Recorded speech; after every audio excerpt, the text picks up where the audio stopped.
All right, it's game day. Got NFL tonight. That's cool. Patriots and Jets. We'll be live from Pearl River Resort, the Golden Moon Casino, the Sports Book, award-winning Dancing Rabbit Golf Club, top 100 golf course in the U.S., the Azaleas and the Oaks at Dancing Rabbit. We'll be there tonight. Dinner at Philip M's, amazing steakhouse. Show tomorrow, and then we'll get into the weekend. Looking forward to that, another good road trip. And we'll hit the Sports Book tonight. I'll keep winning. And then we'll do the show tomorrow and enjoy this weekend. Week 4 of college football, week 3 of the NFL. It's going by too fast. But we want to welcome in Tom Luginbill on the Out of Bounds Show, ESPN 105.9 The Zone. The SEC Insider Hit this morning with Lugs is brought to you by KCB Residential Roofing, number 1 residential roofing company in Mississippi. Call Ryan Lloyd today, 601-842-6779. KCB Residential Roofing. Call Ryan Lloyd today. They'll take care of your roof. We've had storms, all sorts of things going on, and or you just need a new roof. KCB Roofing. We welcome in Luginbill on the Farm Bureau Insurance guest line. Lugs, where are you, buddy? Right now, I'm at home getting ready to head up to Boston. I've got the Red Bandana game this weekend with Boston College and Michigan State. Oh, wow. Okay. So you've got the Big Ten and ACC. And ACC, yep. Well, Boston College has been playing good football. They got up 14-0 on Mizzou, and then Mizzou, made a run, but BC had a big win prior to that. And maybe he's just a fit for college football in the NFL, not the NFL, but he did a good job at Penn State under extreme circumstances. And then, I think he's kind of got it going on at BC, doesn't he? Well, he does. He inherited a pretty stacked roster in terms of experience, and the quarterback, Tommy Castellanos, is a handful. That's right. And so he is I call him Diet Kyler Murray.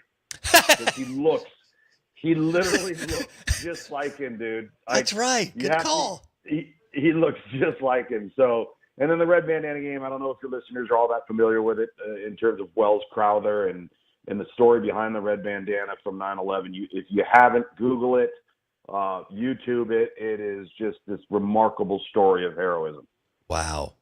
So BC hosting Michigan State, and that was the dude that won big at Oregon State before leaving, right? I can't remember his name. Oh, yeah. Jonathan Smith. Yes, he did well there. Yeah. He did really well. He was an alum there, and he resurrected the program, to be honest with you. And then I kind of felt for him because when, you don't leave your alma mater. Like, you don't leave the job that you feel most comfortable at, that you've done a good job at, that you'll probably have forever. And then, the Pac-12 comes crumbling to the ground, and he really had no choice but to get the heck out of Dodge, because you can't, how are they supposed to survive that? And I know that they're adding some schools here to form the six-pack, we're calling it. Right. And so who knows, what materializes out of that. But I mean, just think about it, Bo. You're looking at a Pac-12 contract that was around $30 million in revenue per school versus like a Mountain West or WAC contract that was about $5 million. Like, how are you supposed to survive as a Power 5 program when your reduction in television revenue no doubt. is going to be that widely reduced? So he got out of Dodge. He's got Michigan State at 3-0. They're competitive right now, which isn't a surprise, like you said, knowing who he is and what he's done. Yeah, that dude could coach. Dang. Why can't I pull the Boston College coach's name? What's his name, Luke? Bill O'Brien. Yes. So Bill O'Brien was at the Patriots, then Penn State. Took over, tough deal there, and then he goes to the Texans. They've never really had their act together until here the last 2 years. And then they went to the playoffs a few times, though. Okay. So that's right. He had J.J. Watt, and they were trying to figure it out. That's right. And now he's winning at BC. Both these guys can coach. All right, cool. You got 2 damn good coaches this weekend going after it. Tom Luginbill he's National College Football Analyst with ESPN. He joins us on the Out of Bounds Show. Lugs, let's go Tennessee and Oklahoma. To me, this is a delicious game because Mike Leach recruited Josh Heupel in his first year under Bob Stoops at Oklahoma, and they would eventually win the national championship. You know that he would eventually become the offensive coordinator at OU. Bob Stoops had to fire him, it was hard. I mean, you could tell. I've been watching the video this week. When he had to fire him and Norvell, it really crushed him. And now Heupel is at Tennessee, and he's a really good head coach, and he goes to Oklahoma, game day and all that. But Oklahoma, Lugs, this is their first SEC game. So my theory here is Tennessee is better. Tennessee has a better head coach. However, you're going to have to probably take that first punch in the first quarter because of all the hype and hoopla of Oklahoma hosting game day in their first SEC game. Yeah, so here's the deal, my take on this with Oklahoma. Number one, by the way, not only did he fire Josh Heupel, he fired Brent Venables too. So, like, you're talking about two guys coming back together to reunite. They were on the same staff on two opposite teams in an entirely different conference now, 20-some-odd years later.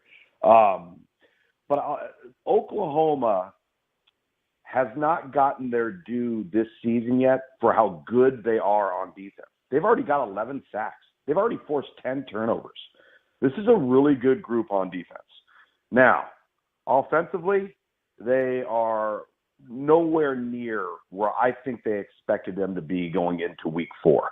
And the problem with that is Tennessee wants to get into a track meet with you.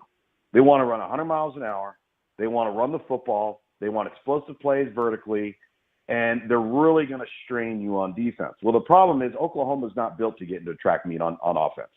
If Tennessee were to jump out, 14-3 or 17-3, that's not the style of game that Oklahoma wants to play. Because offensively, that's not who they are. They're not going to be able to keep track serve for serve on offense. So I think, the whole game rides on the Oklahoma defense doing two things: stopping the run and limiting the explosive plays over the top. People look at Tennessee and they think this is this explosive, high-flying circus act. It's really not.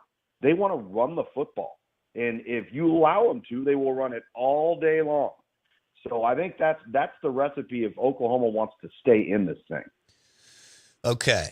Interesting. I'm going Tennessee, my man. I am too. I think Tennessee is the better team. And they're Oklahoma is not far enough along on offense yet. They're just not. Was it Seth Luttrell that took Levy's place, Luke's? Yeah, Seth was an analyst on the staff last year, and then he's now the offensive coordinator. Yep.